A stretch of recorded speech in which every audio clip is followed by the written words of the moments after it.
Oke, Pak Widi mulai ya. Bismillahirrahmanirrahim. Assalamualaikum warahmatullahi wabarakatuh. Waalaikumsalam Waalaikumsalam warahmatullahi warahmatullahi wabarakatuh. wabarakatuh. Waalaikumsalam warahmatullahi wabarakatuh. Baik, alhamdulillahirrabbilalamin, kita bisa bertemu pada pagi menjelang siang hari ini tanpa kurang satu apapun, dan insya Allah kita selalu diberikan kesehatan, kelancaran, kemudahan, dan selalu dalam lindungan Allah Subhanahu wa taala. Amin amin ya rabbal alamin.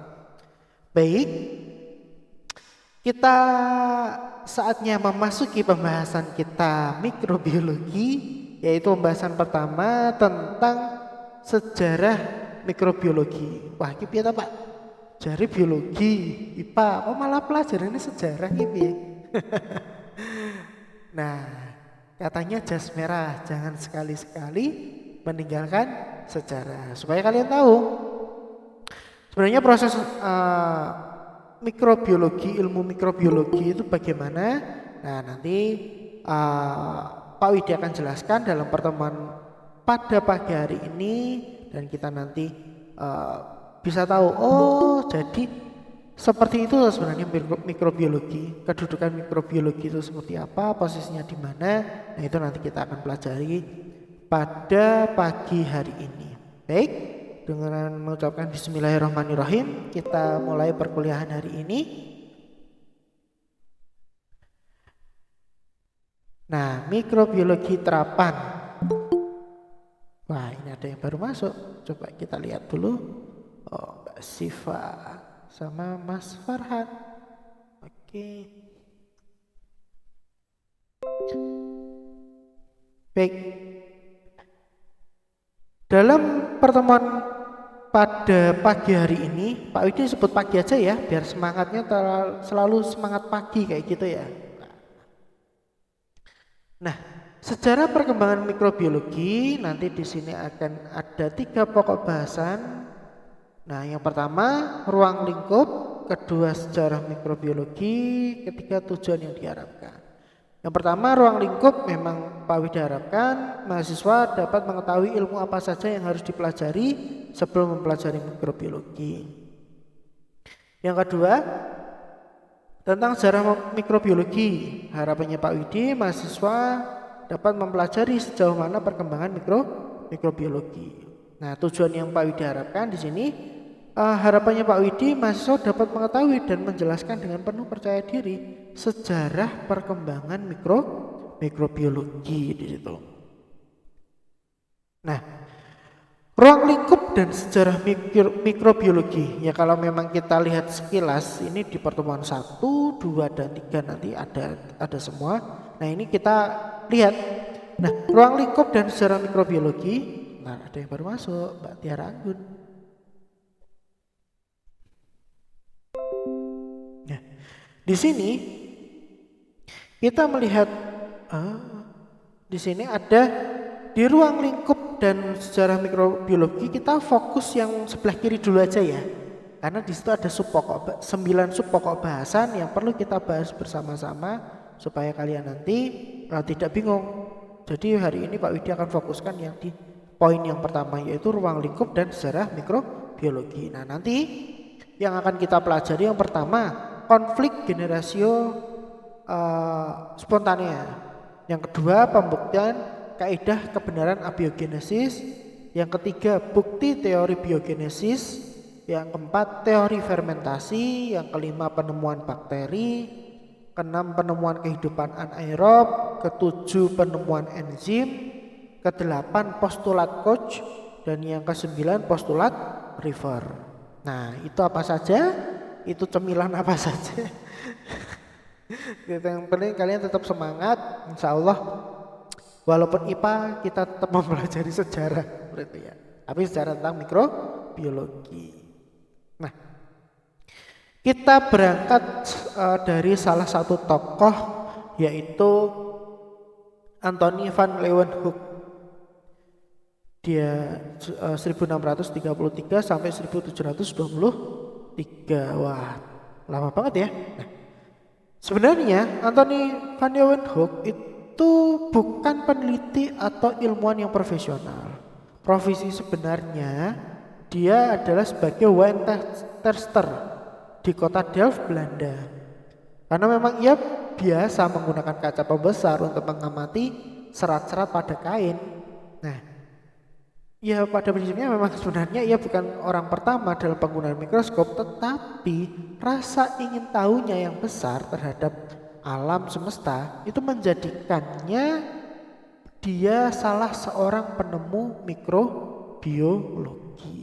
Nah, kadang kayak gitu, mengerjakan sesuatu dari hobinya, kegemarannya, sehingga dia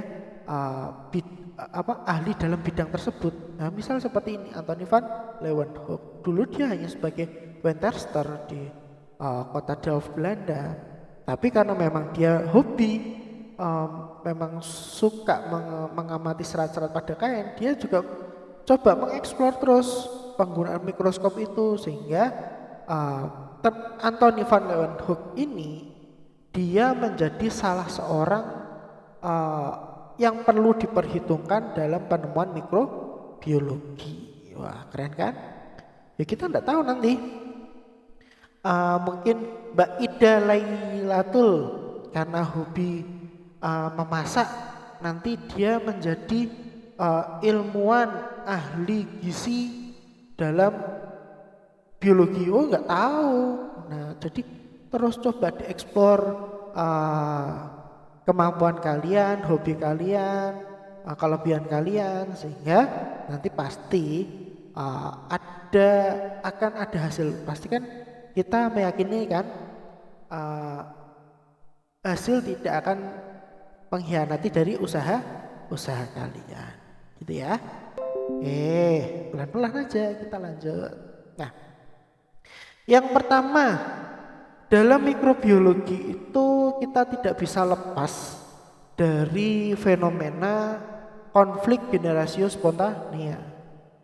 Nah, penemuan Leeuwenhoek tentang hewan kecil tersebut itu menjadi perdebatan sangat serius di kalangan ahli mikrobiologi. Nah, berkaitan dengan temuan Leeuwenhoek muncullah dua silang pendapat, sehingga terjadilah konflik yang dikenal dengan konflik generatio spontanea di sini.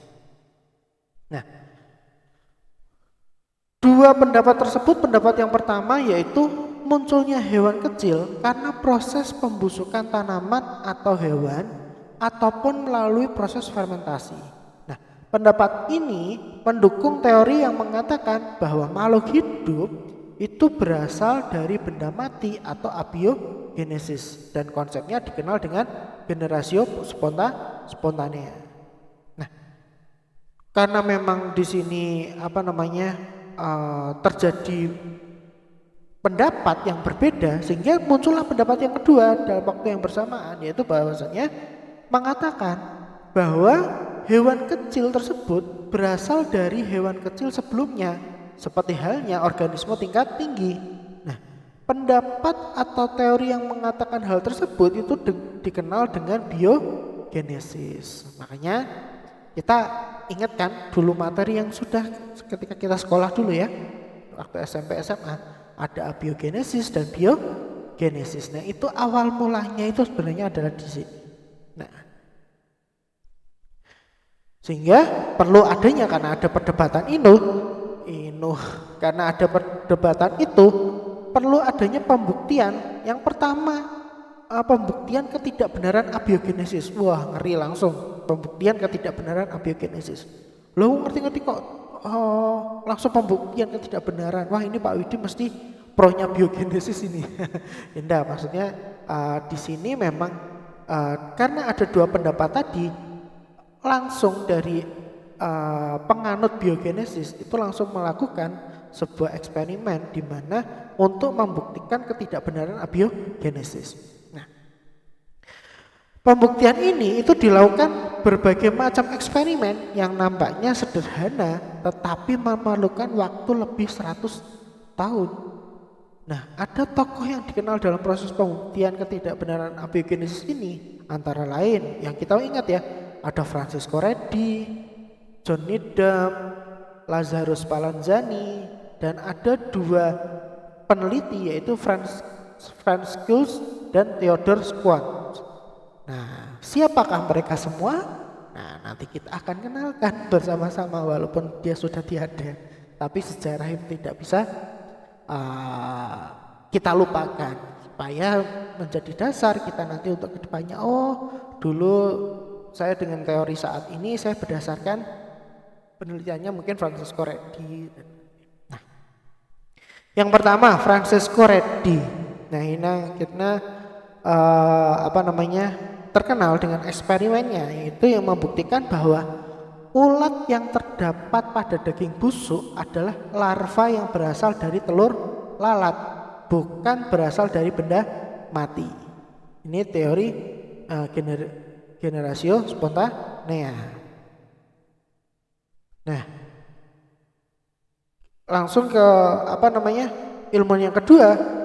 Dengan si John Needham ini itu melakukan eksperimen dengan cara memasak sepotong daging untuk menghilangkan organisme yang ada, kemudian menempatkannya dalam toples terbuka. Nah, berdasarkan pengamatannya ditemukan adanya koloni pada permukaan daging tersebut, sehingga disimpulkan bahwa mikroorganisme terjadi secara spontan dari daging. Lah, bagaimana Pak? Kok bisa seperti itu? Nah, memang hal-hal seperti ini yang perlu kita pahami bersama ya. Nah, ada lagi ilmuwan yang ketiga, yaitu Lazarus Spallanzani di situ. Dia melakukan eksperimen dengan cara merebus kaldu daging selama 1 jam dan menempatkannya pada toples yang ditutup rapat.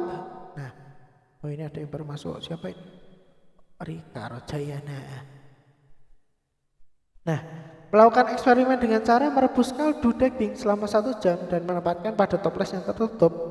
Hasil percobaannya menunjukkan tidak ditemukannya mikroorganisme dalam kaldu tersebut.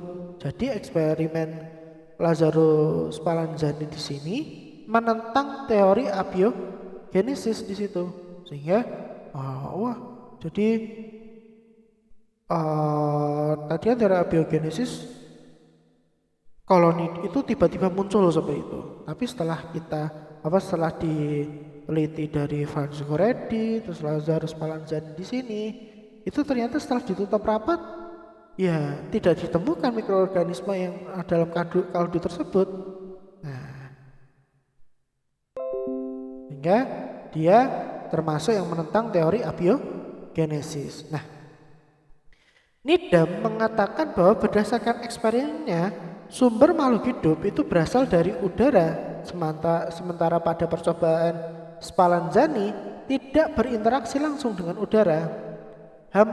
Setelah hampir 100 tahun percobaan Needham berlangsung dan tidak ada kepastian kebenaran di antara kedua eksperimen tersebut. Nah, sehingga muncullah dua peneliti yang mencoba memecahkan kontroversi tentang peran udara tersebut. Jadi ketiga ilmuwan ini dia selalu berdebat di situ. Nah, sehingga muncullah dua ilmuwan. Yang pertama adalah Franz Schulz. Dia melakukan eksperimen dengan cara melewatkan larutan asam kuat ke dalam tabung tertutup yang berisi daging yang telah dimasak. Yang kedua, Theodor Schwann. Dia melakukan eksperimen dengan cara mengalirkan udara melalui pipa panas ke dalam tabung tertutup yang berisi kaldu di situ. Nah, terus hasilnya bagaimana?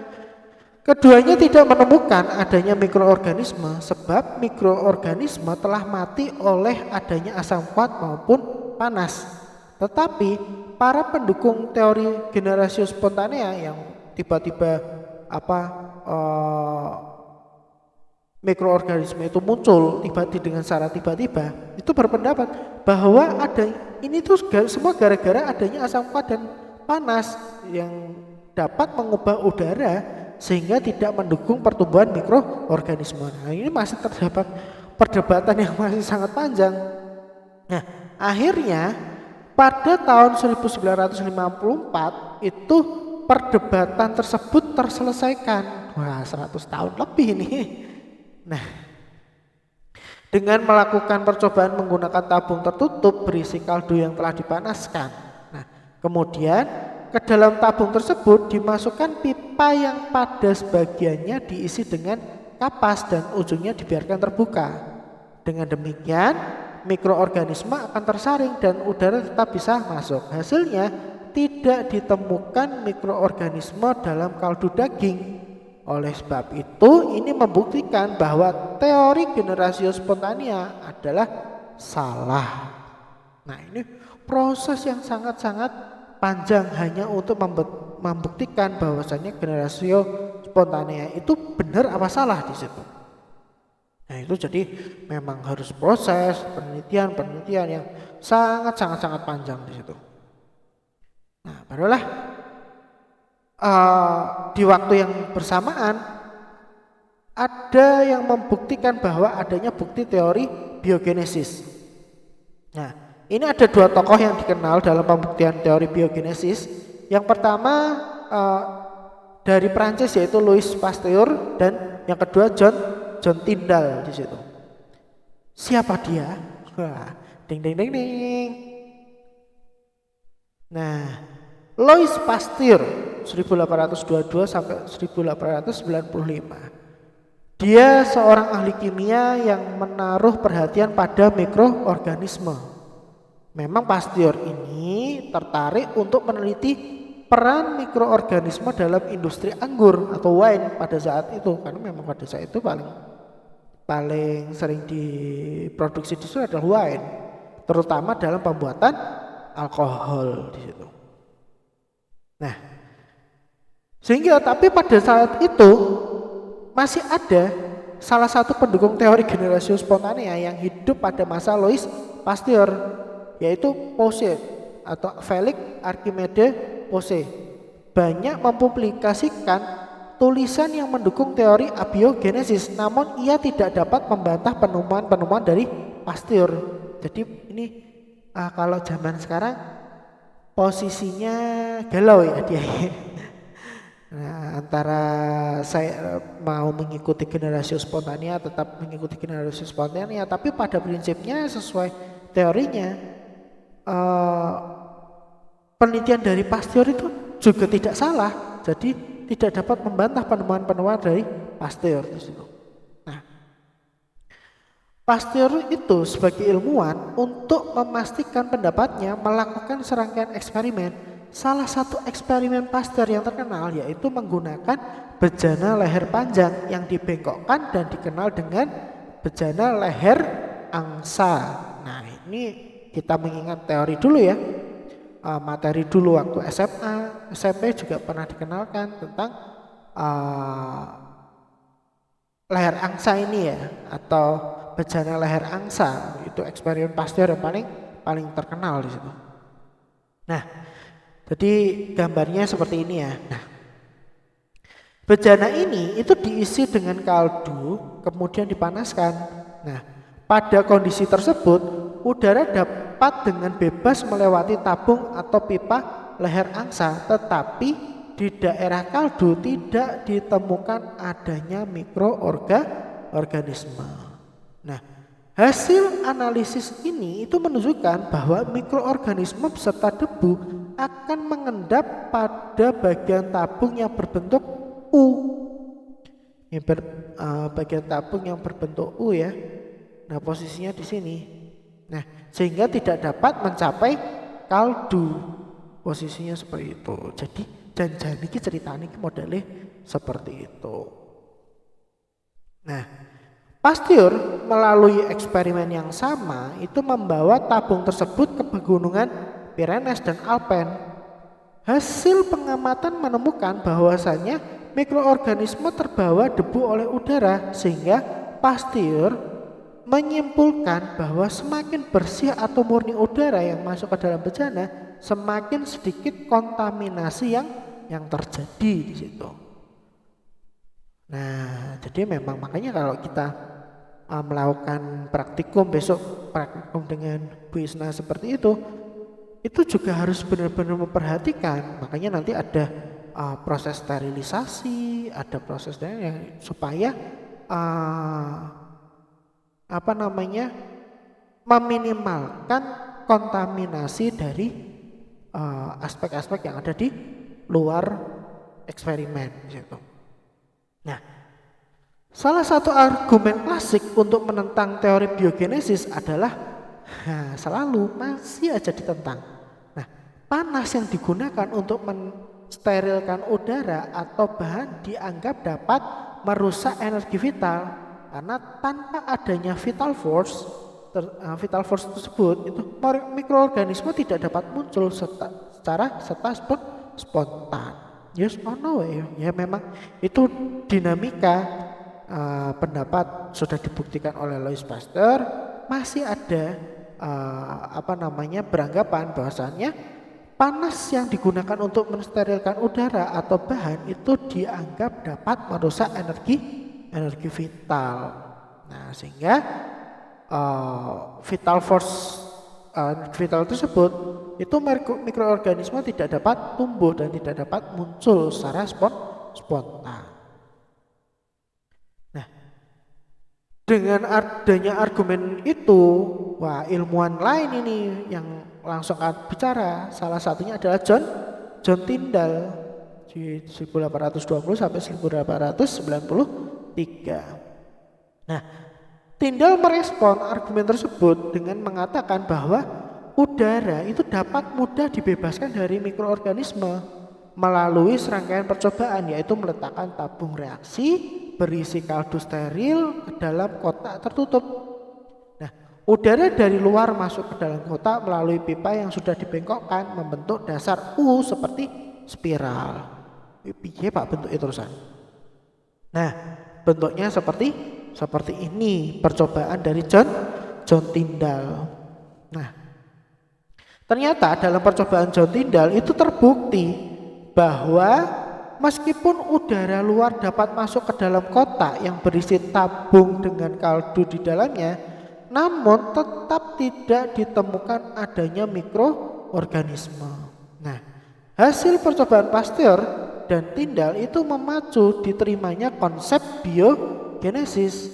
Nah, selanjutnya Pasteur lebih memfokuskan penelitiannya pada peran mikroorganisme dalam pembuatan anggur dan mikroorganisme yang menyebabkan penyakit. Seperti itu. Awal mulanya itu seperti itu, perdebatan yang sangat panjang dan membutuhkan waktu kurang lebih 100 tahun. Nah, hingga muncullah teori tentang fermentasi.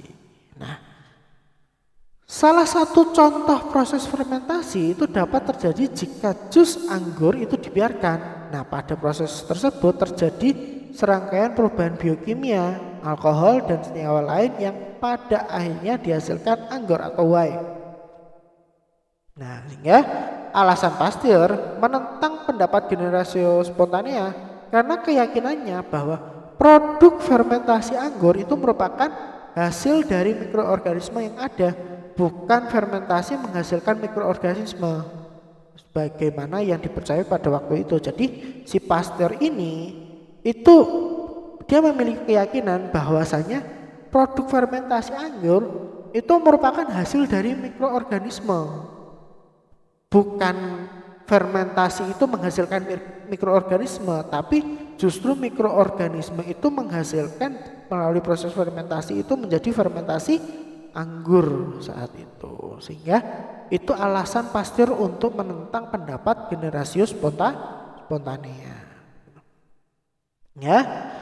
Nah, pada tahun 1850-an Pasteur memecahkan masalah yang muncul dalam industri anggur, yakni dengan melakukan penelitian terhadap anggur yang baik dan anggur yang kurang bagus. Maka ditemukan mikroorganisme yang berbeda di situ.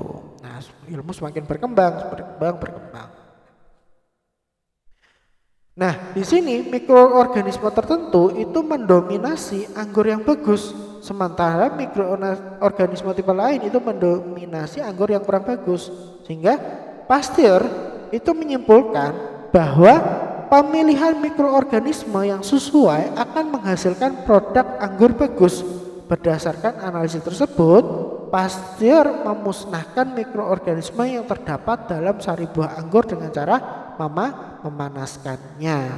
Nah, sehingga makanya ketika saat ini ya, di era saat ini kalau kita membuat tempe ya berarti ya memang dia menggunakan mikroorganisme yang memang bisa memecahkan tentang yang ada di kedelai sehingga dia menjadi sebuah tempe. Kita membuat tape itu juga berbeda lagi. Kita membuat anggur atau membuat fermentasi yang lain itu juga memiliki mikroorganisme yang berbeda-beda pula. Sehingga kalau zaman dulu memang sudah diinisiasi oleh Louis Pasteur. Sini dia pengen menghasilkan wine yang bagus atau anggur yang bagus sehingga dia memusnahkan mikroorganisme yang menyebabkan menghasilkan anggur itu yang menjadi anggur yang tidak bagus dengan cara memanaskannya. Nah, setelah dingin itu ke dalam sari buah tersebut diinokulasikan anggur yang berkualitas baik dengan kandungan mikroorganisme sesuai yang diinginkan. Hasilnya itu menunjukkan bahwa anggur yang diperoleh memiliki kualitas baik dan tidak mengalami perubahan aroma selama disimpan karena sebelumnya telah dipanasi selama beberapa menit pada suhu 50-60 derajat Celcius. Sehingga proses ini itu dikenal dengan pasteurisasi yang saat ini sudah digunakan secara luas di bidang industri makanan. Makanya kita sering mendengar pasteurisasi. Nah, awal mulanya itu dari percobaan si Louis Pasteur ini dalam pembuatan anggur seperti itu, wine gitu ya. Ini Pak Widi bukan mengajarkan kalian untuk mengkonsumsi atau memproduksi wine ya, tapi di sini kalian Pak Widi harap kalian bisa mengambil jadi awal mula dari konsep pasteurisasi itu adalah seperti ini. Konsep biogenesis itu seperti ini. Konsep abiogenesis itu seperti ini. Jadi harapannya Pak Widi kalian lebih coba mengeksplor pola berpikir kalian. Nah, selanjutnya ditemukan bakteri berspora.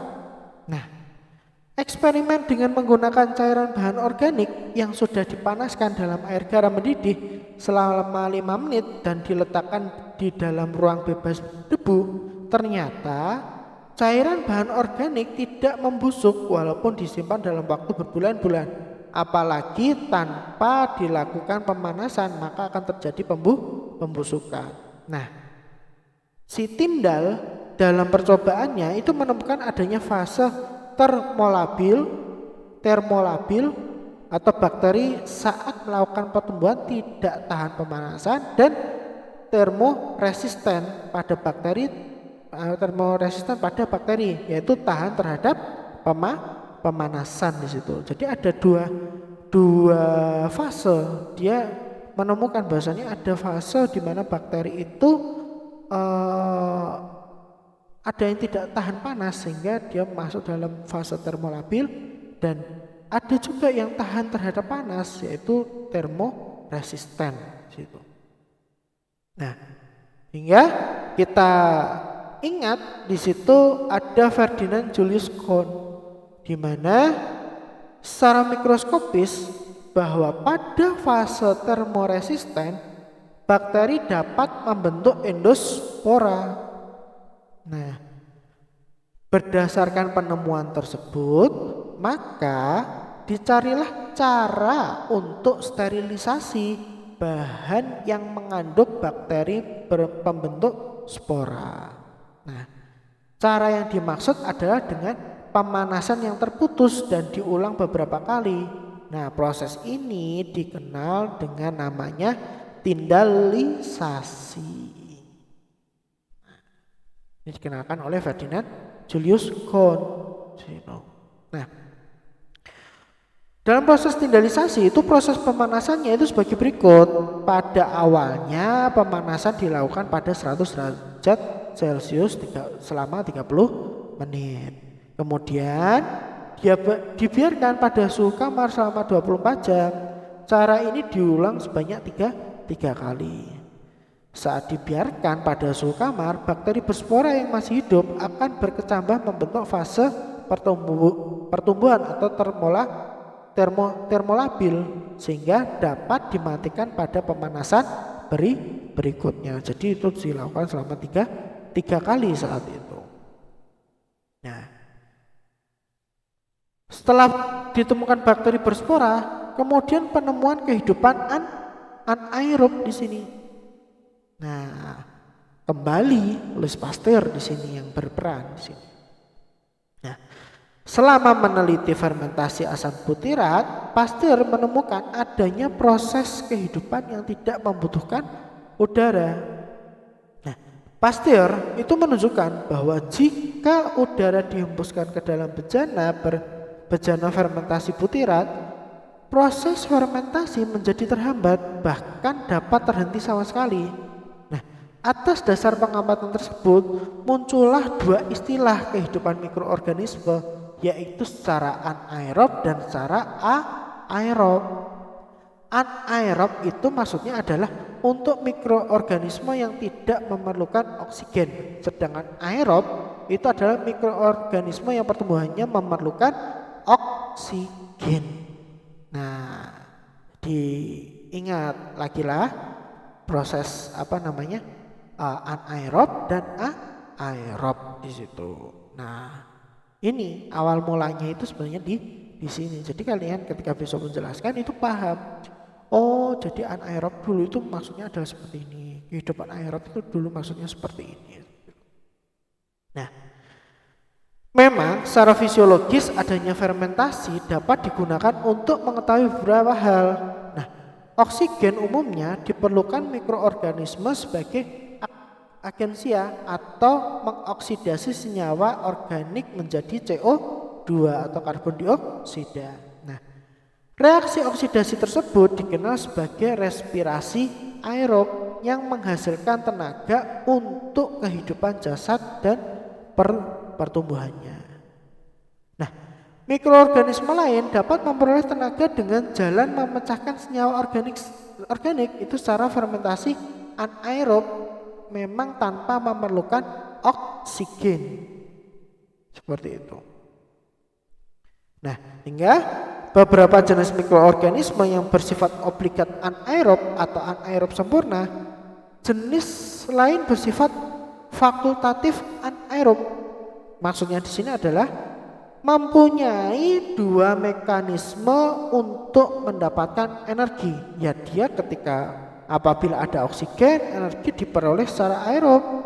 Apabila tidak ada oksigen, energi diperoleh secara fermentasi anaerob. Nah, sehingga Pasteur mendapatkan bahwa respirasi aerob adalah proses yang efisien untuk menghasilkan energi. Sehingga memang Louis Pasteur di sini sangat berperan penting dalam perkembangan mikrobiologi di situ. Nah, setelah itu semua baru ditemukan yang namanya adalah enzim.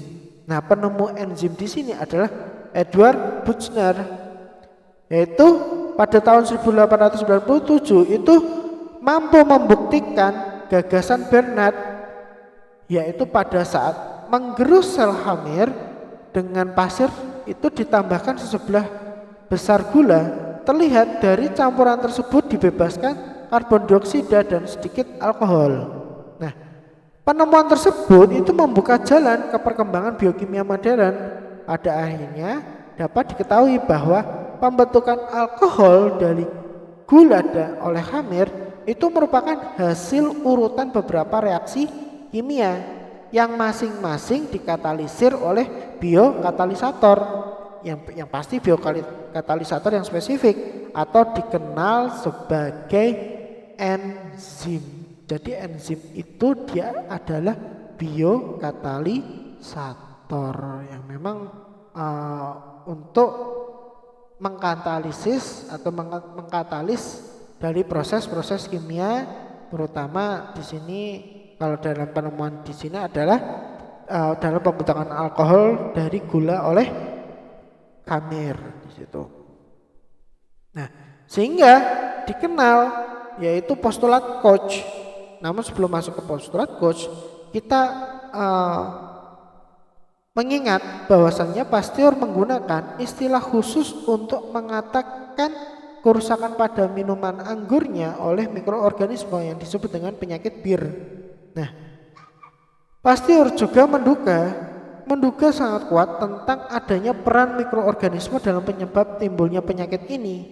Ya, hal ini terbukti dengan ditemukan jamur penyebab penyakit pada tanaman gandum itu tahun 1813, tanaman kentang pada 1845, dan penyakit pada ulat sutra dan pada kulit manusia. Nah, sehingga seorang ilmuwan Davine pada 1863 sampai 1868, ya kira-kira pada tahun 1850 itu diketahui bahwa dalam darah hewan yang terkena penyakit antraks terdapat bakteri berbentuk batang. Nah, ya, Davine itu membuktikan bahwa bakteri tersebut hanya terdapat pada hewan yang sakit melalui penularan buatan dengan menggunakan darah hewan sakit yang diinfeksikan pada hewan sehat, sehingga kemudian hewan sehat tersebut terjangkit penyakit yang sama. Jadi ini proses penularan. Nah, sehingga ilmuwan bernama Robert Koch itu mengatakan bahwa pembuktian bahwa antraks disebabkan oleh bakteri juga dilakukan oleh Robert Koch pada 1896 sampai ditemukannya postulat Koch di sini, yang merupakan langkah-langkah untuk pembuktian bahwa suatu mikroorganisme merupakan penyebab penyakit. Begitu. Nah, ini postulat Koch. Ada tikus yang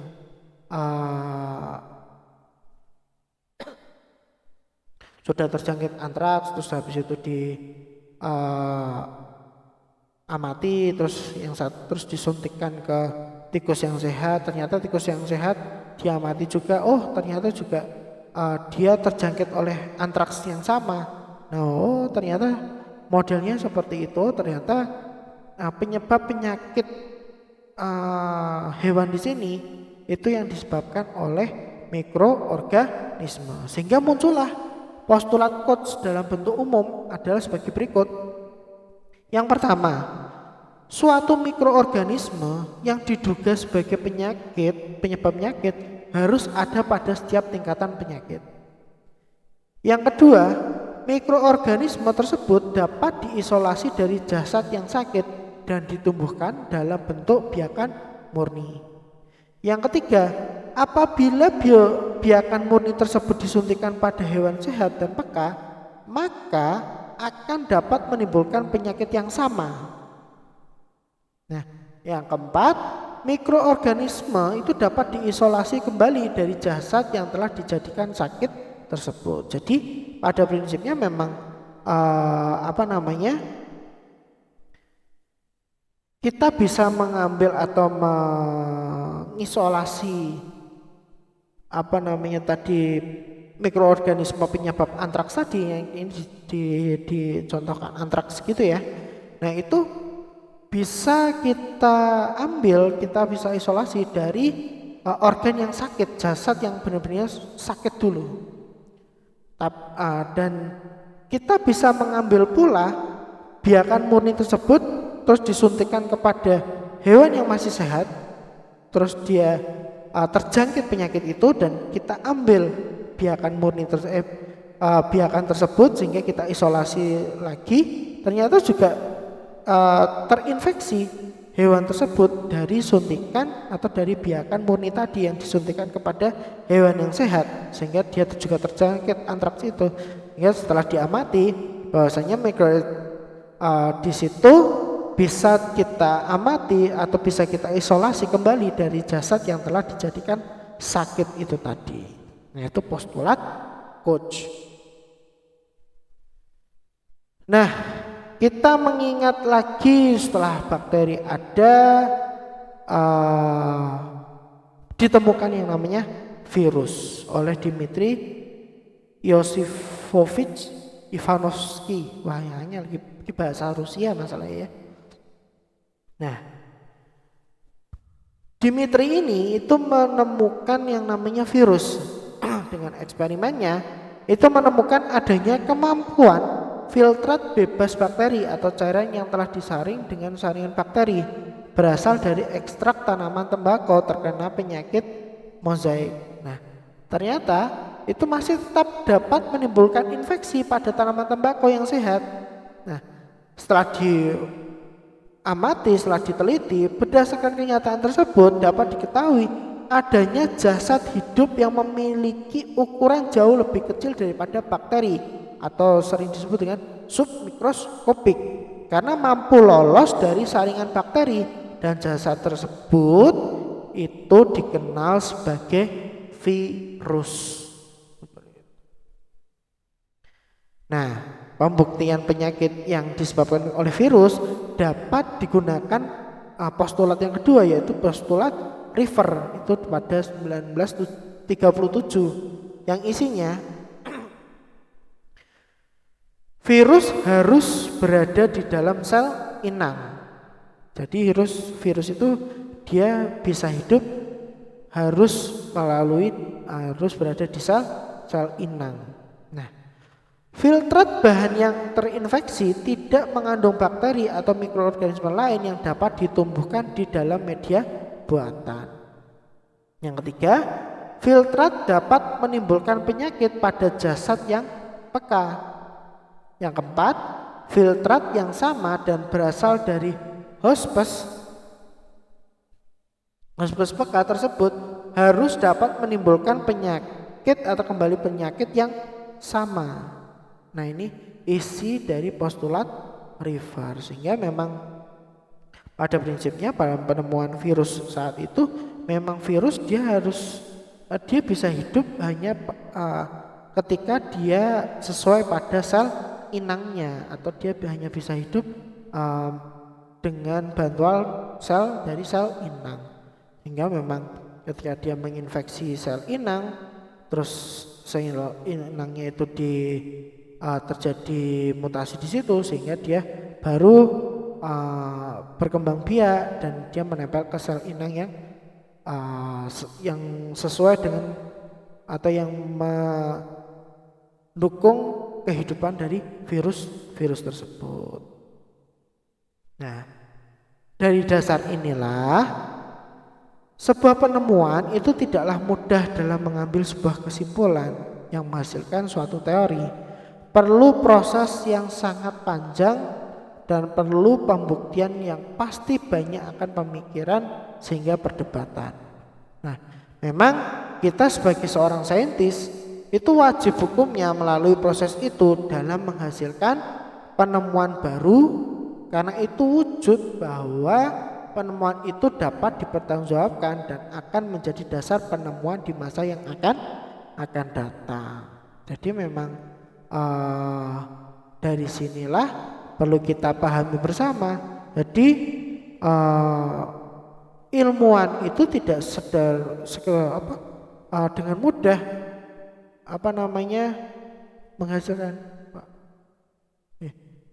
tidak asal berpendapat, dia butuh proses. Ini sebenarnya kalau waktunya nyampe, Pak Widi pengen menampilkan sebuah film yang kenapa Einstein itu dulu terkenal dengan E sama dengan MC kuadratnya waktu itu. Nah, itu itu sangat panjang ceritanya, karena memang sebenarnya itu ditolak oleh beberapa ilmuwan dari negara yang sedang berseteru waktu itu, Inggris dengan Jerman saat itu.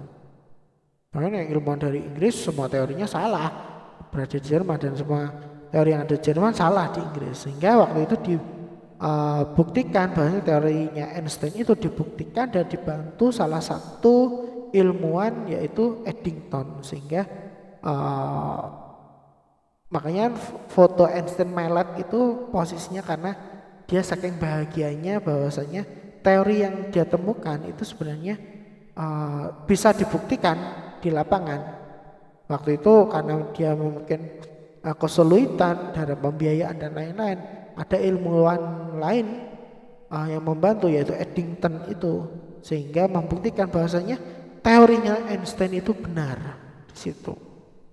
Nah, itu sama nanti ketika kalian juga ketika skripsi dan lain-lain, itu perlu semua teori yang ada di dalamnya harus bisa dipertanggungjawabkan supaya menjadi dasar kalian itu untuk menentukan oh ini loh hasil penelitian saya itu seperti ini, gitu ya.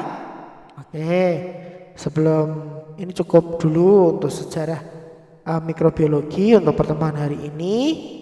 Nah, sambil Pak Widi menyiapkan untuk presensi, ada yang ingin ditanyakan, silahkan.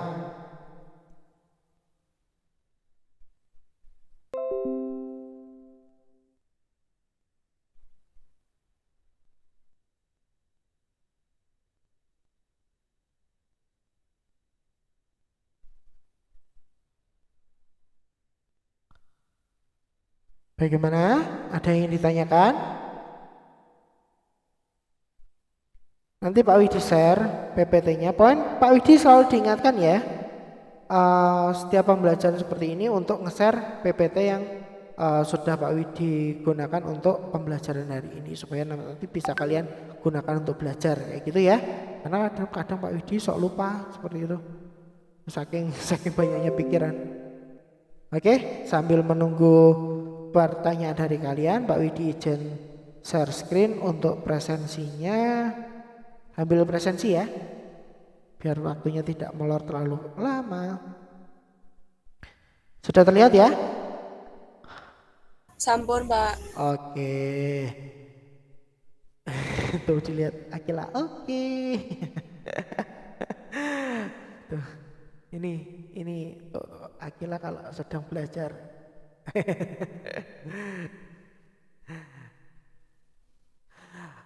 Belum malah baby shark. Oke. Yang pertama Mbak Asifatul Istiqomah.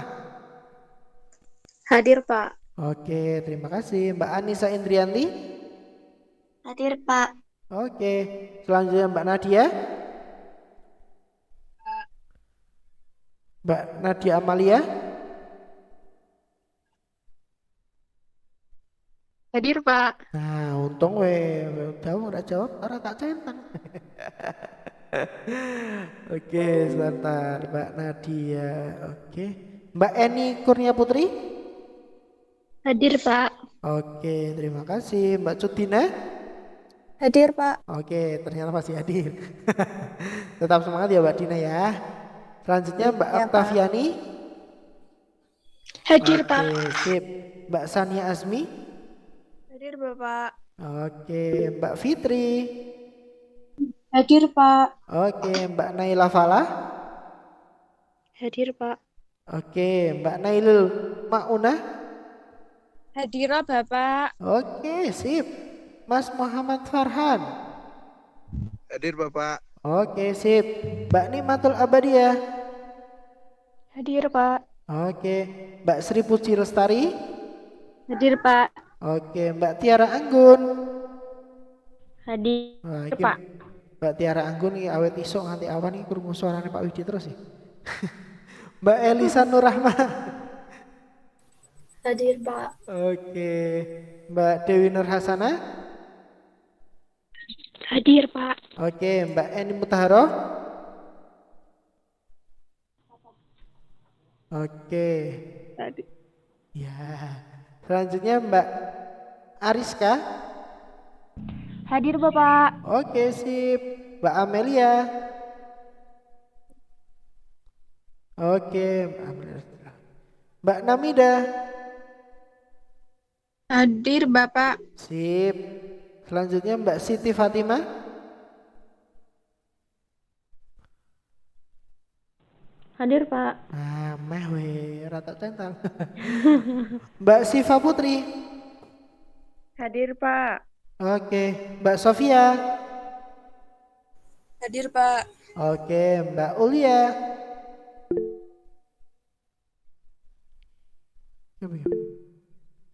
Oh ya, lewat chat ya Mbak Ulia. Oke, Mbak Oni Satlifa. Hadir, Pak. Oke, kembarannya Mbak Dewi. Hadir. Oke, hadir. Satu serung, Wi. Sudah dong, Mbak. Oke, terima kasih. Mbak Asniza. Hadir, Pak. Oke. Mbak Ayu Muda. Hadir, Pak. Oh, bisa ya? Nggak jadi via YouTube ya? Enggak, Pak, kalau sama aja. Oh, oke. Aman berarti ya? Oke, terima kasih Mbak Ayu. Selanjutnya Mbak Elailatul.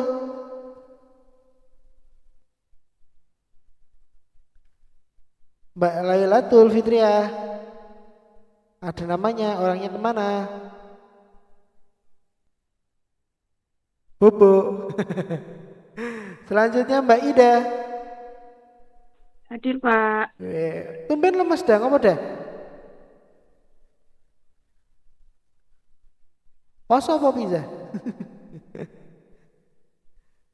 Lagi nggak enak badan, Pak Wid. Walah. Apa ditinggal si dia, tinggal gak enak badan nih. Oke, semoga cepat baikan ya. Selanjutnya Mbak Aisyah Afisena. Hadiroh, Pak. Nah, Hadir. kemarin kamu kok nggak ada namanya, kamu kemana? Ayo. Kemarin Jumat. Kemarin, maaf Pak, lupa kalau ada makul jam 7. Ya udah, berarti paham ya maksudnya ya. Pak Widi nggak ternyata nggak apa-apa ya. Oke, terima kasih Mbak Afisena. Tuh, yang lihat malah Akila. Akila kan juga namanya Afisena. Selanjutnya Mbak Liftia. Hadir, Pak. Loh, kok lemes kenapa Mbak Liftia? Sakit, Pak. Wah, ya Allah sakit. Ya, segera semoga lekas sembuh ya. Iya. Iya, Pak. Iya. Istirahat yang banyak, rasa tulan-tulan sih. Oke? Ya. Terima Iya. kasih Mbak Liftia. Selanjutnya Mbak Rika Rojayana. Hadir, Pak. Wes, semangat. Terima kasih Mbak Rika. Selanjutnya Mas Vika. Hadir, Pak. Weh, ya tumben suaranya lemes kok gak? Enggak, kenapa, Pak? Apa kurang vitamin C? Kurang uang. Oke, terima kasih Mas Vika. Selanjutnya Mbak Alfiatun. Hadir, Pak. Wah, iki apa lemes Tun? Om Luhut, Pak. Omikron, Pak. Oh, Omikron kena kamu? Katanya gitu, Pak. Tapi nggak apa-apa. Saya kehujanan kok. Tetap semangat, wes rapopo. Positif thinking aja. Tenang kalau masalah. Nanti kalau kamu mempelajari nanti di bagian virus kamu akan tahu. Oh, Omikron itu sebenarnya posisinya di mana. Nanti Pak Widi jelaskan di situ. Enggak apa-apa, yang penting kamu masih doyan makan kan?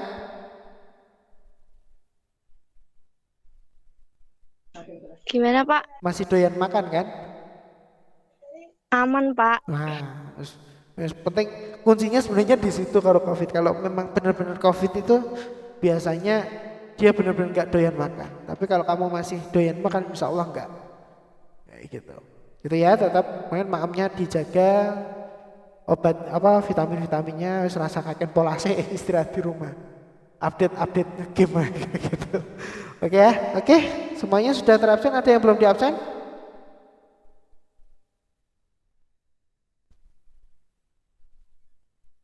Sudah ya? Oke, sebentar. Mikrobiologi. Oke, Pak Widi simpan. Oke, berhasil. Baik, ada yang ingin ditanyakan teman-teman semuanya? Kalau tidak ada, ini masih ada waktu 5 menit. Pak Widi cukupkan untuk pertemuan pada pagi hari ini. Tetap semangat, yang sehat segera sembuh, yang masih sehat jaga kesehatannya sebaik-baiknya, dan kita perangi semua ini. Semoga pandemi ini segera berakhir dan kita bisa bertemu kembali di kampus tercinta kita. Gitu ya. Pak Widi akhiri. Wabillahi taufiq wal hidayah. Assalamualaikum warahmatullahi wabarakatuh. Waalaikumsalam warahmatullahi wabarakatuh. Terima kasih, Pak. Terima kasih, Pak. Tetap semangat ya semuanya ya. Sip, yang sehat, yang sakit, yang sehat, yang sehat tetap sehat. Ya.